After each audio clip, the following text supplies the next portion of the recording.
반갑습니다. 아파트 사이클 연구소 소장 이현철입니다. 배짜입니다. 네, 반갑습니다. 네. 소장님, 오늘은요, 저희가 약간 좀 당차게 시작하려고 합니다. 1월 17일, 네.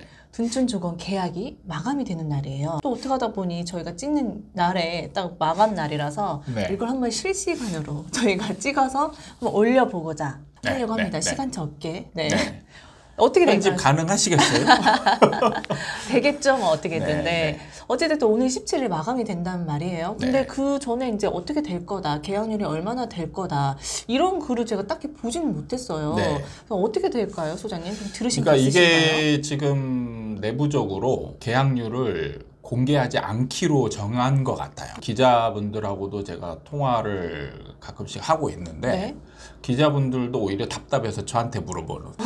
아니, 보통 이렇게 분양, 그러니까 네. 기자분들이 취재를 해서 저한테 알려줘야 되는데 오히려 취재를 해도 이렇게 알 수가 없으니까 저한테 물어보는 그런 상황들이 벌어지고 있어요. 근데 보통 분야 이런 계약이 마감이 되면 완판됐다, 막 이런 게 다 뜨잖아요. 네. 근데 이게 의무가 아닌 건가요? 예, 의무가 아닌 부분이 있으니까. 그러니까 사실은 이런 부분도 사실 마찬가지인 게 분위기가 완전 좋다. 네. 그러면 앞으로 나서서 아마 공개를 할 겁니다. 꽁꽁 숨기고 있거든요. 근데 이게 지금 꽁꽁 숨기고 있는 모양새가 분위기가 안 좋지 않을까 이런 추정을 해보게 됩니다. 계약률에 대해서 항고하는 거는 해석하자면 이게 분위기가 그렇게 좋진 않다. 네, 사실 그런 분위기가 며칠 전부터 감지가 됐었는데 제가 뉴스 기사를 훑어보고 있는데 갑자기 속보라고 해서 딱 뜬 게 둔촌주공 허그에서 PF 보증을 서기로 했다. 맞아요. 그래서 이제 대출 문제가 완전히 해결이 됐다. 이런 기사가 속보로 떴어요. 근데 제가 딱 드는 의문이 그 전까지만 해도 분명히 계약률이 높아질 것이다 라는 전망들이 굉장히 많이 나왔었거든요. 그렇죠. 규제가 네. 풀어지면서 이제 완판될 거다 이런 네. 얘기도 했었잖아요. 그래서 계약률이 지금 좋아지고 있는데 왜 이거를 보증을 서서 대출을 해결하려고 하지? 딱 이 생각이 드는 순간 생각보다 계약률의 분위기 자체가 좋지 않구나 그 느낌이 들더라고요. 이번 규제 해제의 핵심은 사실 둔촌주공에 포커스가 맞춰져 있는 게 맞다라고 느낌이 들거든요. 네. 그래서 정부 입장에서 이제 둔촌주공이 미계약이 많이 나오지 않게끔 지금 조치를 취한 것으로 보이는데 만약에 미계약이 많이 나오면 어떻게 될까? 그러면 이제 정부가 지금 집중적으로 둔촌주공의 미계약이 나오지 않게 조치를 취하고 있는데 미계약이 나오면 완전 정부도 망하는 거고 둔촌주공도 이제 망하는 상황이 되는 거예요. 소장님 말씀을 들어보면 어찌됐든 허가에서 보증을 서주기로 했고 그런 네. 걸 보면 뭔가 대책을 지금 마련해 둔 것처럼 보이는 거잖아요. 대책을 마련했다기보다는 제가 볼 때 이제 정부의 핵심 관계자분들은 아마 둔촌주공에 들어가서 상황을 면밀히 검토하지 않았을까 이런 생각이 들어요. 그래서 생각보다 지금 계약률이 좋지 않다라고 느껴지기 때문에 긴급 대책 회의나 이런 것들을 하지 않았을까 이런 생각이 들고 그러면 계약률이 좋지 않게 될 때 그러면 이 PF 기급하게 갚아야 될 이 자금을 어떻게 해결할까 고민하다가 이제 나온 게 허그의 PF 보증이 아닐까 이런 생각이 듭니다. 그럼 저희가 이제 미계약 분이 나왔을 경우와 시장이 어떻게 될 것인가에 대해 좀 얘기를 나눠봐야 될 것 같아요. 그렇겠죠. 네. 어떻게 될까요? 이게 정말 사람들이 이게 기준점이 될 거다 이런 얘기가 되게 많았잖아요. 사실 정부가 우려하는 바와 시장에서 관심 있게 보는 포인트가 약간은 다르다. 그런가요? 예. 정부가 바라보는 포인트는 뭐냐면 둔촌주공의 미분양 이런 거에 따라서 향후에 시장에 미칠 영향보다는 단기적인 그러니까 단기 대출에 갚아야 되는 이 상황 레고랜드 사태와 같은 이 상황이 벌어지지만 않으면 일단은 그게 중요한 거지 이게 장기적으로 뭐 이게 시장에 미치냐 안 미치냐 이거는 물론 약간 부수적인 포인트이지 않나 이런 생각이 들고 그래서 정부는 계약이 끝나는 시점에 이제 갚아야 될 이 자금 여기에 이제 포인트가 맞춰져 있고 우리가 보는 시각은 사실 둔촌주공이 어떻게 되든 상관이 없죠. 다만 둔촌주공이 정말 활기차게 계약이 끝나느냐 아니면 침체된 상황으로 계약이 끝나느냐 이거에 따라서 이제 향후 서울시장 네. 나아가서 수도권 전체 시장 이런 쪽에 이제 앞으로 향방이 어떻게 진행될 것이고 네. 이게 얼마나 영향을 줄 것인가 이 부분에 이제 포커스가 있다라는 부분에 있어서 약간의 시각차가 좀 존재하지 않나 이런 생각이 들고 우리가 관심 있는 거는 사실 시장이죠, 시장. 맞아요. 이 분양 시장이 어떻게 될 것이며 그렇죠. 이 서울 시장이 어떻게 될 것이냐 네. 궁금하거든요. 그런데 어쨌든 영향을 많이 줄 걸로 보아지긴 합니다. 네. 그게 뭐냐면 어쨌든 분양가 상한제 하에서 치러지는 계약이고 그 다음에 분양가 상한제지만 생각보다 분양가가 높게 나왔단 말이에요. 네. 그리고 이제 앞으로 둔촌주공 때문에 이제 앞으로 나타날 현장에서 분양가가 싸게 나올 가능성은 별로 없어졌다. 이런 부분 때문에 둔촌주공의 이 어떻게 보면 싼 가격이 될 수도 있거든요. 현재 앞으로 나오는 가격 중에서는 둔촌주공이. 그런데 이렇게 좀 싼 느낌이 드는 둔촌주공의 현장이 계약이 잘 안 됐다. 그렇게 된다라면 앞으로 이제 서울 안에서 나타나는 재개발 재건축 현장에서는 미분양의 확률이 굉장히 높아진다라고 볼 수 있는 거죠. 드는 궁금점은 네. 만약에 미계약분이 나왔어요. 네. 그 다음 단계가 줍줍인 거잖아요. 줍줍이죠. 근데 이 줍줍의 조건이 지금 많이 완화됐단 말이죠. 네, 네. 이걸 노리실 분들도 계실 것 같거든요. 네. 그러면 빠른 시기에 이게 소진이 될 것 같다. 네. 그렇게 됨에도 시장에 영향을 많이 미칠지 그게 궁금해요. 사실 쉽지 않은 부분이에요. 그 부분은. 네, 그러니까 사람들은 생각이 거의 분위기를 쫓아가는 게 강하거든요. 네. 그러니까 둔촌주공 자체만 보면 뭐 노리는 사람이 수십만 명에 이를 정도로 관심이 아주 지대한 현장이었단 말이죠. 네. 불과 작년만 해도 작년 초만 해도 둔촌주공은 나오기만 해라. 무조건 사겠다. 이렇게 마음먹은 사람들이 있었는데 그런 사람들이 결국엔 지금 안 산 거잖아요.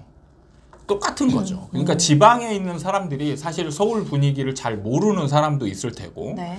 그다음에 지방이었던 사람들이 그래도 서울은 기회만 되면 사고 싶은 로망이 있기 때문에 언제든지 기회가 생기면 살 수 있다. 이런 추측은 가능할 수 있어요. 근데 문제는 그 현장에 아니면 그 주변의 분위기를 그 사람들도 보고 있다는 얘기죠. 그러니까 막상 기회가 오면 네. 쫄리는 거예요. 그러니까 이게 경쟁률이 좀 낮았던 이유가 뭐 대출이 안 된다 뭐 이런 거를 빼고서라도 네. 분위기가 이미 하락세를 좀 넘어갔기 때문에 그것 때문에 이미 사람들은 둔촌주공에 대한 약간 그렇죠. 뭔가 가장 그게 좀 떨어졌다, 가장 이렇게. 큰 원인은 주변 아파트의 가격들이 하락 추세이기 때문에 그것 때문에 이제 분위기가 처지는 부분이 있고 네. 그거에 맞물려서 이제 둔촌주공의 분양가 자체가 비슷한 가격이 됐다라는 거죠. 그러니까 비슷한 가격이 되었기 때문에 앞으로 이 하락 추세가 조금만 더 이어진다라면 둔촌주공의 이 가격은 오히려 이제 비싼 가격이 되는 거예요. 그러니까 사람들 심리에 그런 게 깔려있기 때문에 뭐 줍줍에 돼도 그렇게 빨리 소진되지는 않을 거다 이렇게 보시는 건가요? 그럴 수 있죠. 그러니까 사람들이 기회가 오기 전에는 네. 이게 못 먹는 이 포도가 굉장히 이제 좋아 보이는 거죠. 그런데 막상 이제 먹을 기회가 오면 이게 이제 쉬어서 못 먹는 게 아닌가. 뭔가 문제가 있어서 그렇죠. 그런 거 사람들이 왜 이렇게 좋은 거를 왜 안 먹었을까? 이런 생각이 이제 갑자기 딱 드는 거죠. 자기한테 기회가 오면 딱 그게 드는 거예요. 그러면서 사람들이 이게 혹시 먹어보면 이게 떨거나 쉬지 않을까? 이제 이런 생각을 고민을 하게 되면서 눈치를 보게 되는 거죠. 그럼 이렇게 만약에 흘러가게 되면 이 서울시장이 어떻게 변화가 좀 클까요? 궁금하네요.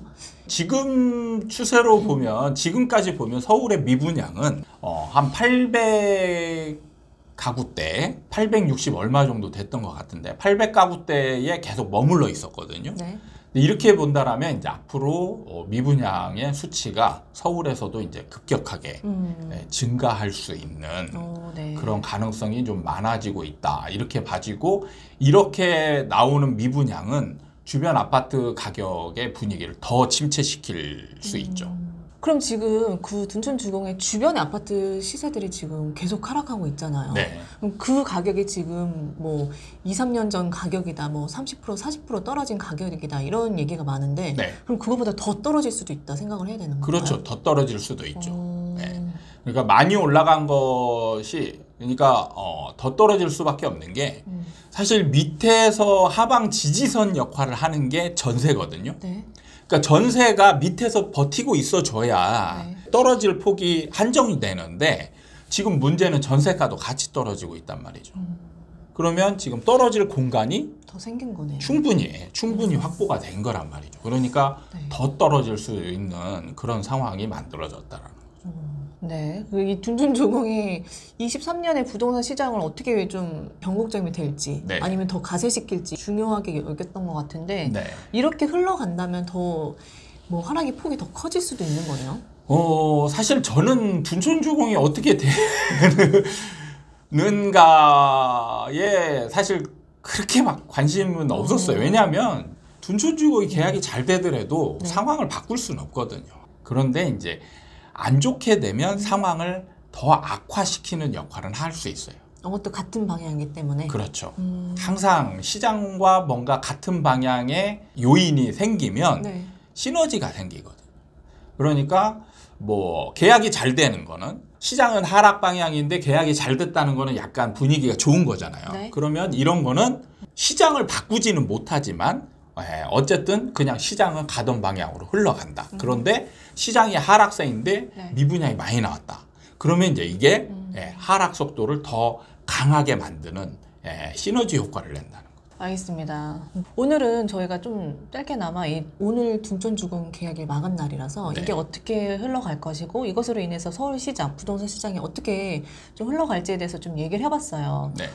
사실 뭐 정확하게 보자면 지금 둔촌주공이 계약률을 발표를 하면 사실 그 발표된 내용을 가지고 진단을 하면 좀 더 정확한 진단이 나올 수 있겠는데 네. 문제는 이제 계약률을 정확하게 공표하지 않고 있다라는 점 때문에 네. 사실은 이제 추측 이게 이제 뭐 틀릴 수도 있고 맞을 수도 있습니다. 근데 제가 강조하는 부분은 이게 맞고 틀리고가 중요한 게 아니라는 거죠.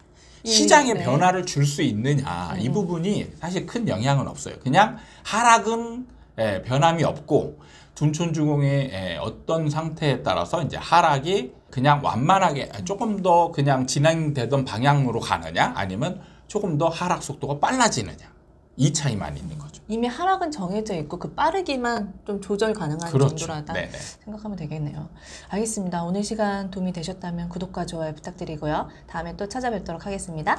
감사합니다.